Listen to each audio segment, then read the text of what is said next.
खुलुमबाय बेयो बड'लेण्ड इंखं टेलिभिजन दिनै 10 नभेम्बर 2021 बुधबार खालि सानसेनि बरादखौ नोंथांमोननि खाथियाव लाबोदों आं सदानन्द दैमारिया।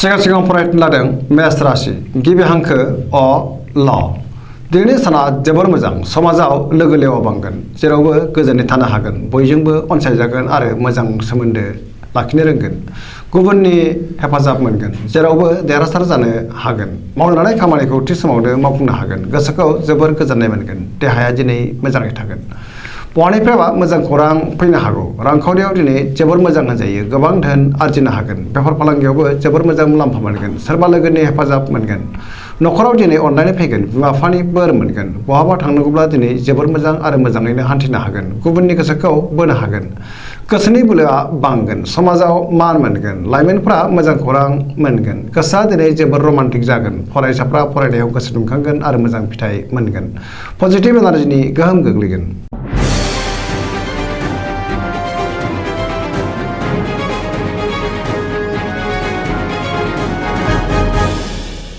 वृष राशि गिबि हांखो इ उ ब दिनैनि साना जोबोर मोजां गुबुनखौ फोथायनो हागोन गोसोखौ दिनै जोबोर गोजोननाय मोनगोन गोसोनि बोलोआ बांगोन मावनो लानाय खामानिखौ थि समावनो मावफुंनो हागोन समाजाव मान मोनगोन रांखावरियाव जोबोर मोजां होनजायो गोबां धोन आरजिनो हागोन बेफार फालांगियाव जोबोर मोजां मुलाम्फा मोनगोन आयाबो बांगोन न'खराव बिसि फिसायनि गेजेराव अननानै फैगोन देहाया मोजाङैनो थागोन गुबुननि हेफाजाब मोनगोन जायखि खामानि मावा मानो मोनफ्रोमबो खामानिखौनो दिनै मोजाङैनो मावफुंनो हागोन लोगोफोरनि अनसायनाय मोनगोन गोसोनि साननायफोरा जाफुंगोन पजिटिभ एनार्जिनि गोहोम गोग्लैगोन लाइमोनफोरा जोबोर मोजां खौरां मोनगोन आरो जोबोर रमान्टिक जागोन गावबा गावनि गोसोनि साननायखौ फोरमायलायनोबो हागोन।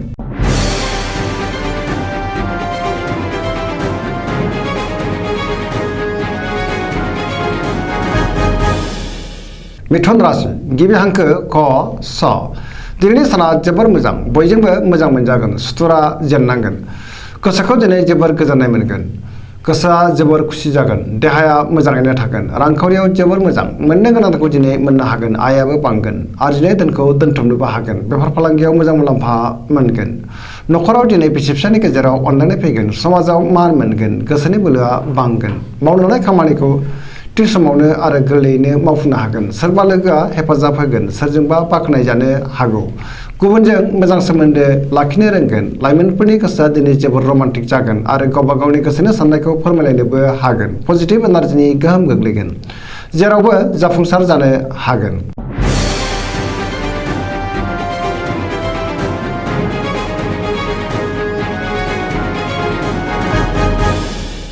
कर्कट राशि गिबि हांखो ड ड ह दिनैनि साना जोबोर मोजां गोजोननि आंखाल जानाय नङा गोसोखौ दिनै जोबोर गोजोननाय मोनगोन सोरबा लोगोनिफ्राय मोजां खौरां मोननो हागौ गोसोनि साननायफोरा जाफुंगोन गोसोआव पजिटिभ साननाय फैगोन मावनो लानाय खामानिखौ थि समावनो मावफुंनोबो हागोन रांखावरियाव जोबोर मोजां आरजिनाय धोनखौ दोनथुमनो हागोन बेफार फालांगियाव मोजां मुलाम्फा मोनगोन देहाया दिनै मोजाङै थागोन गोसोखौ जोबोर गोख्रों मोनगोन गुबुननि हेफाजाब मोनगोन न'खराव दिनै अननानै फैगोन समाजाव मान मोनगोन फरायसाफ्रा फरायनायाव मोजां फिथाइ मोनगोन लाइमोनफ्रा जोबोर रमान्टिक जागोन आरो गावबा गावनि गोसोनि साननायखौ फोरमायलायनोबो हागोन सरासनस्रायै दिनै साना जोबोर मोजां आरो मोजाङैनो बारग'लांगोन।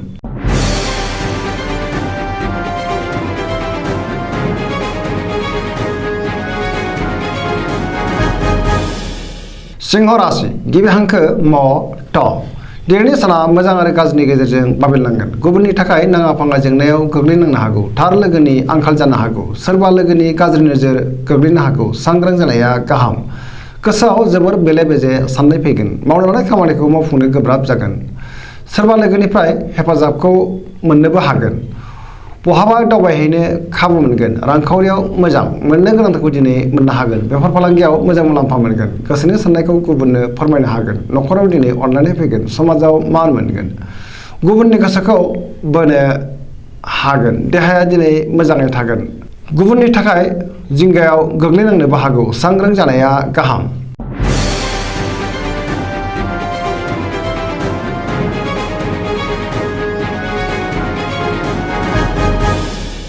कन्या राशि गिबि हांखो प ट दिनैनि साना मोजां आरो गाज्रिनि गेजेरजों बाबेनलांगोन सुथुरा बांनो हागौ गोबां बिथिङाव सांग्रां जानाया गाहाम। गोसोआव पजिटिभ साननाय फैगोन। गोथों आरो गोग्गो साननोबो रोंगोन। गियाननि आंखाल जानाय नङा।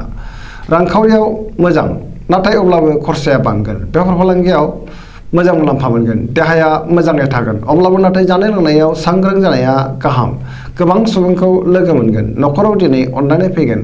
गोबां खामानियाव मुखुब थानांगोन। सोरजोंबा अनजानानै गोसोखौ दिनै जोबोर गोजोननाय मोनगोन। पजिटिभ एनार्जिनि गोहोम गोग्लैगोन। सोरनिबा सायाव गोबां अननाय फैगोन।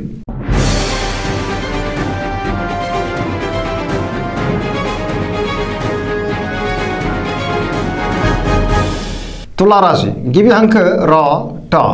दिनैनि साना जोबोर मोजां। गोसोनि बोलोआ बांगोन। गोसोनि साननाया जाफुंगोन। मावनो लानाय खामानिखौ थि समावनो मावफुंनो हागोन। देहाया मोजाङै थागोन, अब्लाबो नाथाय जानाय लोंनायाव सांग्रां जानाया गाहाम। रांखावरियाव जोबोर मोजां होनजायो। मोननो गोनांखौ दिनै मोननो हागोन। न'खराव दिनै बिसि फिसायनि गेजेराव अनलायनाय फैगोन। समाजाव मान मोनगोन। बेफार फालांगियाव मोजां मुलाम्फा मोनगोन। गुबुननि गोसोखौ बोनो हागोन। लोगोफोरनि हेफाजाब मोनगोन। गोदान थांखि लानो रोंगोन। सेंग्रा सिख्लाफोरनि गोसोआ दिनै जोबोर रमान्टिक जागोन आरो गावबा गावनि गोसोनि साननायखौ फोरमायलायनोबो हागोन। गोसोआव गोजोननाय फैगोन। सरासनस्रायै दिनै साना जोबोर मोजां आरो मोजाङैनो बारग'लांगोन।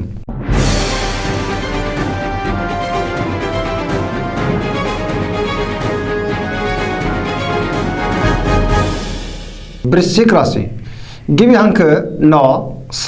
दिनैनि साना जोबोर मोजां, नाथाय अब्लाबो माबा मोनसे जेंनायाव गोग्लैनांनो हागौ। सांग्रां जानाया गाहाम। बयजोंबो अनजागोन आरो गावबो गुबुनखौ अननो रोंगोन। समाजाव लोगो लेवा बांगोन। सोरबा गोजाम लोगोजों बहाबा लोगो मोनज्लायनो हागौ। गोसोआव गोग्गो आरो गोथों साननाय फैगोन। मावनो लानाय खामानिखौ थि समावनो मावफुंनो हागोन, नाथाय अब्लाबो माबा नङा माबा मोनसे हेंथा फैनो हागौ। गोसोनि साननाया जाफुंगोन। गोसोनि बोलोआ बांगोन। समाजाव मान मोनगोन। न'खराव दिनै बिसि फिसायनि गेजेराव अनलायनाय फैगोन। रांखावरियाव मोजां। गुबुननि हेफाजाब मोननो हागोन। फरायसाफ्रा फरायनायाव गोसो दुंहोगोन। लाइमोनफोरनि गोसोआ दिनै जोबोर रमान्टिक जागोन आरो गावबा गावनि गोसोनि साननायखौ फोरमायलायनोबो हागोन।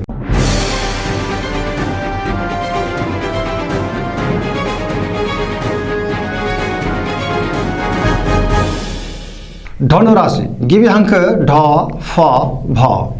दिनैनि साना जोबोर मोजां। गोसोआव बोलो बांगोन। मावनो लानाय खामानिखौ थि समावनो मावफुंनो हागोन। गोसोनि साननायफोरा मोगथाङाव जाफुंगोन। रांखावरियाव दिनै जोबोर मोजां होनजायो। मोननो गोनांखौ मोननो हागोन। बेफार फालांगियाव जोबोर मोजां मुलाम्फा मोनगोन। समाजाव मान मोनगोन। देहाया दिनै मोजाङैनो थागोन।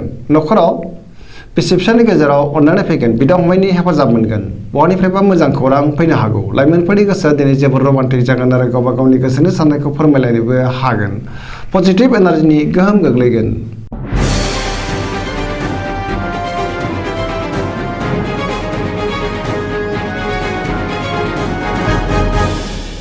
मकर राशि गिबि हांखो ख ज।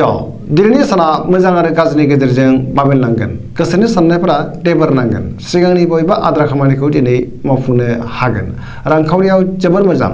आयआ बांगोन, नाथाय अब्लाबो खरसायाबो बांगोन। मोननो गोनांखौबो मोननो हागोन। बेफार फालांगियाव मोजां मुलाम्फा मोनगोन। गुबुनजों मोजां सोमोन्दो लाखिनो रोंनाय नङा। मावनो लानाय खामानिखौ थि समावनो मावफुंनो गोब्राब जागोन। गोदान खामानिखौ जागायजेननो हानाय नङा।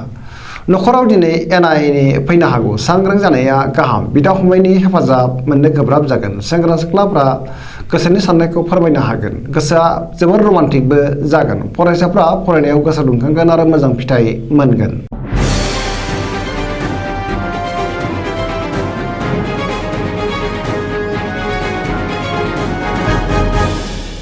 कुम्भ राशि गिबि हांखो ग स स। दिनैनि साना जोबोर मोजां। गोसोखौ जोबोर गोजोननाय मोनगोन। मावनो लानाय खामानिखौ थि समावनो आरो गोरलैयैनो मावफुंनो हागोन। बहानिफ्रायबा मोजां खौरां फैनो हागौ। समाजाव दिनै मान मोनगोन। गोबां मुंदांखा सुबुंजों लोगो मोनज्लायगोन। रांखावरियाव जोबोर मोजां। बहानिफ्रायबा गोबां धोन मोनगोन। देहाया दिनै मोजाङै थागोन। न'खराव अनलायनाय फैगोन। गुबुननि हेफाजाब मोनगोन। बिमा बिफानि अननाय आरो बोर मोनगोन। बहाबा दावबायहैनो खाबु मोनगोन। पजिटिभ एनार्जिनि गोहोम गोग्लैगोन। जायखि खामानि मावा मानो मोनफ्रोमबो खामानिखौनो दिनै मोजाङैनो मावफुंलांनो हागोन।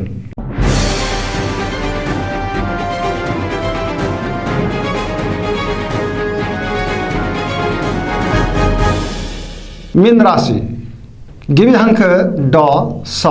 दिनैनि साना मोजां आरो गाज्रिनि गेजेरजों बाबेनलांगोन। गोसोआव पजिटिभ साननाय फैगोन। गोसोनि बोलोआ बांगोन। गावनि गोसोनि साननायखौ गुबुननो फोरमायनो हागोन। देहाया नाथाय दिनै बारा मोजां थानाय नङा। देहाखौ गोबां लोरबां मोनगोन। जानाय लोंनायाव सांग्रां जानाया गाहाम। रांखावरियाव दिनै जोबोर मोजां होनजायो। बेफार फालांगियावबो जोबोर मोजां मुलाम्फा मोनगोन। न'खराव दिनै अननानै फैगोन। गोसोनि बोलोआ बांगोन। सोरजोंबा बाख्नाय जानो हागौ। लाइमोनफोरनि गोसोआ दिनै जोबोर रमान्टिक जागोन आरो गावबा गावनि गोसोनि साननायखौ फोरमायलायनोबो हागोन। फरायसाफ्रा फरायनायाव गोसो दुंखांगोन आरो मोजां फिथाइ मोनगोन। गोसोनि साननायफ्रा जाफुंगोन।